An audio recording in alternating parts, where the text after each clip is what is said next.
Let me just turn quickly to one of the most prominent issues that was brought out in our survey among the 2,000 plus businesses, and that is, what are you going to do about health care reform? That is on the minds of practically every business person in this state. And I want to thank everyone from the Chamber to the United Way for helping to frame the discussion in this state with respect to health system reform. And I'm here to tell you that you're going to see some very, very important steps taken over the next few months to address the 300,000 in our state who are not adequately insured. And I want to thank Speaker Clark, who has worked doggedly and indefatigably in getting us to where we are, along with Sheldon Kilpack from the Senate. And what you're going to see rolled out is, one, a first-of-a-kind portal, which will be a one-stop shop for healthcare insurance services. I would liken it to Travelocity.com, if you're familiar with Travelocity.com, where you can go online and you can basically look at airline fares, you can look at rental cars, you can look at hotels, and get all kinds of options in return, those that are within your affordability range. Well, we're going to take that same concept and apply it toward healthcare services and finding appropriate insurance policies for those who are today without. That presupposes the fact that you've got an affordable plan. And you're going to see some legislation this session that addresses the affordable plan by means of a bare bones, relatively stripped down policy, but with essential coverage, like emergency care, like preventative care. So if you have the flu, you go to the doctor.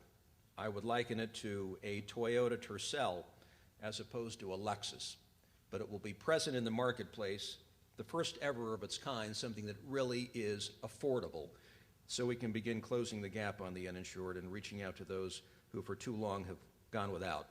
And that takes me to point number 3, which is that would allow us to then engage in more aggressive outreach to all of our communities in this state to find the pockets of those who are uninsured, either linking them up with an affordable policy or finding whether or not they qualify for an existing policy. And then 4, how about taking all of those who are at the higher ed level?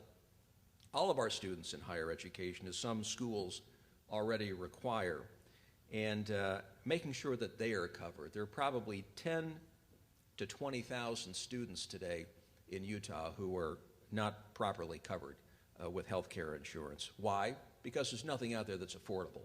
And we've got to take this critical step to get us in front of affordable policies, which is, I think, where we're going to be very soon.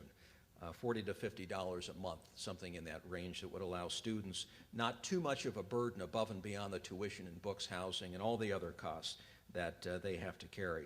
So I'm very, very excited about our health system reform. I know it's on the minds of everybody, but most importantly, I know it gets right to the heart and soul of our competitiveness as a state, because in the end, it really is a business issue and one that you all care deeply about. Let me just turn very quickly to education and to tell you that our goal, at least the governor's office goal through the legislative session, is to do whatever we can at the higher ed level to ensure appropriate flexibility. Having consulted with all of our university and college presidents, they all know that cuts are in the works. Everybody knows that. Every house, every business, every aspect of government is going to be subject to review and budget cuts.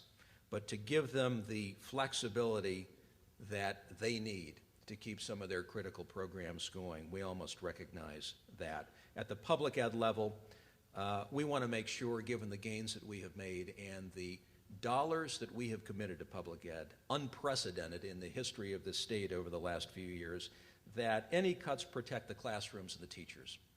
We can all find things to cut, and certainly public ed will go through their own review, and they already are.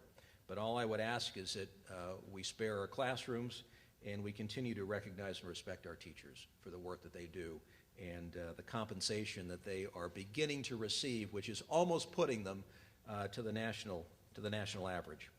I've asked the legislature that as our one real budget priority, given the money that we do have, is that we fully fund enrollment growth, which upcoming will be an additional 13,500 students, which will cost us about $62.6 million. That'll take us 2009 to total enrollment of about 565,000 students total in this state at the public ed level. about a 2.5% increase, which is about consistent with our overall population growth. Let me just turn very quickly to energy. You're going to be hearing a lot more about energy policy in the state over the next year. And again, this was an area that came out as a priority in that questionnaire that we sent to the 2,000 plus businesses. They want predictability, they want affordability, they want change and innovation in energy. All I'll tell you here is the West is the most energy relevant region of the world. And just take geographically a cut from, not British Columbia, but maybe into Manitoba, Western Canada, and take it all the way down to Texas, all into California, North Dakota to Washington State. And if you can't find in that swath of geography energy relevance that surpasses any other geographic region of the world, you won't find it anywhere.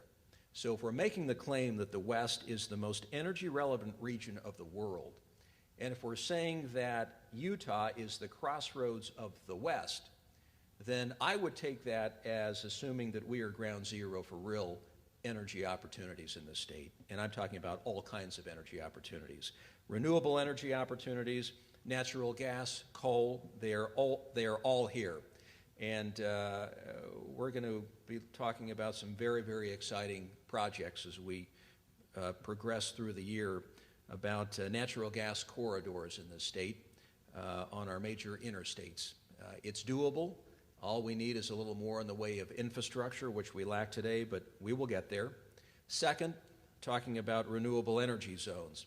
We have some of the best natural resources in the world for renewable energy opportunities. We have wind, we have the sun, we have geographic areas in the state that are very close to the grid system that would make us extremely attractive for solar energy opportunities, and we are talking to some of those people and figuring out what more we need to do to make ourselves the preferred destination for renewable energy opportunities.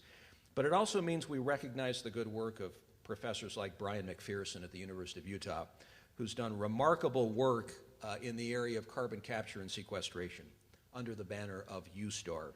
And we need to recognize that he and his good work, they're now embarking on large-scale tests that could have profound impacts on coal and natural gas power plants as we move forward, not only here, but indeed in China, India, Mexico, Brazil, and many other places around the world. Economic benefits for Utah because it allows thousands of Utahns employed in the energy sector to continue to earn a living while new technologies are being developed. Utah's geology is such that it provides excellent storage opportunities for new economic opportunities as well. And finally, carbon capture and sequestration can give innovators working on renewable energy opportunities the time they need to appropriately develop a new energy economy as we go forward. So there is much happening, much to look forward to, but all I would ask is I humbly take receipt of this document, this great economic report, is that we all continue as a state and as professionals in the state to be mindful of, one, as I mentioned, those who are most in need of outreach and help. We as a state, we're not New York, we're not California, we can all pull together around common goals, and we ought to be doing that during a time of need. We all ought to be pulling together around those who need the help most. And two, to all come together around what the state really does need to ensure a long-term competitive viability. We've got a great start. And all I can tell you is when the dust settles, whenever that is, a year and a half from now, we're going to be at the top of the heap rather than the bottom of the heap, and that's going to put us in a preferred position as we progress and continue to build and innovate as an economy. So thank you one and all for the work that has gone into this. Thank you, most importantly, those of you in the business community who have really helped to make this state the most dynamic anywhere in the country. I appreciate your great work. Thank you all very much.